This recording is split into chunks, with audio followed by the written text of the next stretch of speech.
Meu primeiro contato com histórias em quadrinhos foi na casa do meu tio-avô Souza. Como uma criança com menos de 5 anos, eu mexia em tudo que podia, mesmo que não pudesse. Então eu, com uma curiosidade única, procurei entre revistas Veja e quadrinhos da Turma da Mônica algo diferente e encontrei uma propaganda em que mostrava o Coringa de um modo que jamais tinha visto. Era Batman Asilo Arkham, uma casa séria num mundo sério. Parece idiota uma criança se impressionar com isso, só que minhas antigas referências de Coringa eram Jack Nixon e César Romero. Era gritante a diferença entre eles e aquela imagem. Me amedrontava e ainda assim me fascinava. Só que anos depois eu fiquei sabendo que a obra foi feita por Grant Morrison e Dave McCann, dois sujeitos que na minha vida adulta eu admiraria. Procurando mais a fundo, encontrei uma história antiga. Não sabia quem eram os personagens nesse ponto. Eu só tinha referências dos desenhos animados, como Super Amigos e a animação antiga do Homem-Aranha. Recentemente eu acabei me lembrando dessa revista. Se tratava da Patrulha do Destino. Talvez ali eu tenha visto os primeiros vislumbres do que eu consideraria como histórias em quadrinhos americanas e protagonistas e antagonistas. Os desenhos animados não contavam pelo motivo lógico, que muitas vezes eles não condiziam com a história que surgiram na época. Dificilmente uma obra audiovisual baseada em histórias da DC ou da Marvel falaria sobre a morte de alguém importante para um herói. Pelo menos foram desenvolvidos assim. De qualquer forma, aquilo concedeu uma faísca à minha mente. Por qual motivo o Coringa estava tão diferente dos que conhecia? Quem era aquele grupo que jamais tinha ouvido antes ou visto? Questões que quase ninguém me responderia. Eu mesmo descobriria quando começasse a comprar HQs. A primeira foi do Homem-Aranha. Ainda me lembro bem. Não existiam muitas bancas de qualidade na cidade, e onde comprei a revista não era boa mesmo. O motivo de ter comprado aquela em especial podia ser um entre vários. Uma capa bonita, um mistério, já que ali estava escrito Fugitivo e Peter Parker escapando de uma prisão. Por sempre ter gostado do Homem-Aranha, eram infinitas as possibilidades para mim. Eu fui mais fundo no universo de quadrinhos, estudei sobre isso, aprendi a desenhar, criei projetos, e tudo que fiz nem sempre deu certo. Amo essa vida, só que muito do que arquitetei nem sempre deu certo mesmo. Nessas horas eu lembro que Peter Parker torce para os Mets. Você me pergunta o motivo para me lembrar disso.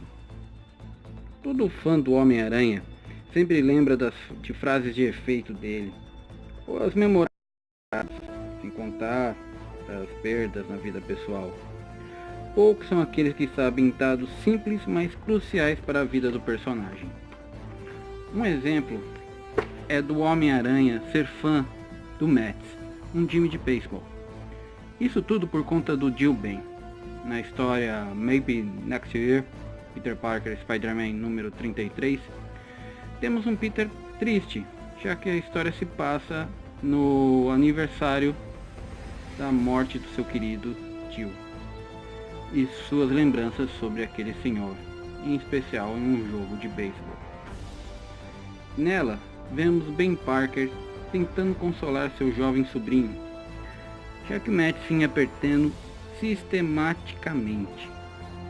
Nunca fui um fã de esportes, então essa poderia ser daquelas histórias que foram bem escritas, mas não gostei. Só que assim como eu errei quando achei que Deadpool seria um fracasso nas bilheterias, aqui eu também me enganei. Essa é daquelas histórias mostrando o quanto as pessoas normais influenciam nas personalidades dos super-seres. Nela, vemos um homem bom, com anos de experiência nas costas, que tenta mostrar a um jovem sobre persistir na vida. E mesmo nessa história, Mesmo essa história sendo criada anos depois de Se Este For o Meu Destino, escrita por Steve Ditko e Stan Lee, ela encaixa com a temática. Não é por Peter Parker ter poderes que ele é um herói, mas sim por ainda ser humano, que supera barreiras, que não abandona os amigos como Harry Osborn e Flash Thompson, que ama, mas tem problemas amorosos como Mary Jane Watson, Patty Brand, Felicia Hart e Gwen Stacy, que possui inimigos como Duende Verde, Venom, Abutre, Dr. Octopus e tantos outros, que são uma das galerias de vilões mais atraentes da Marvel, só competindo com os vilões do Batman. E pensando nesse tipo de história, eu criei Até os Deuses Devem Morrer. Nada tão pessimista, crítico ou alarmante quanto Watchmen, ou The Boys, ou Kick-Ass, mas não tão alegre quanto o filme da Marvel. Mesmo com um título tão pesado. Eu inspirei Maria, a personagem dessa história, em uma pessoa normal, não em heróis. Contudo, o antagonista é bem inspirado no Coringa de Grant Morrison, em partes. E, acima de tudo, a minha ideia é contar uma história única sobre uma cidade onde existem super seres. E isso não significa que as pessoas normais foram esquecidas por conta disso. Na verdade, o simples fato de haver super seres faz com que algumas pessoas normais e alguns super seres lutem para proteger os normais, e mesmo assim os normais ainda persistem, pois às vezes aquilo que nós chamamos de normal seja algo fascinante. Não estou falando da rotina, mas sim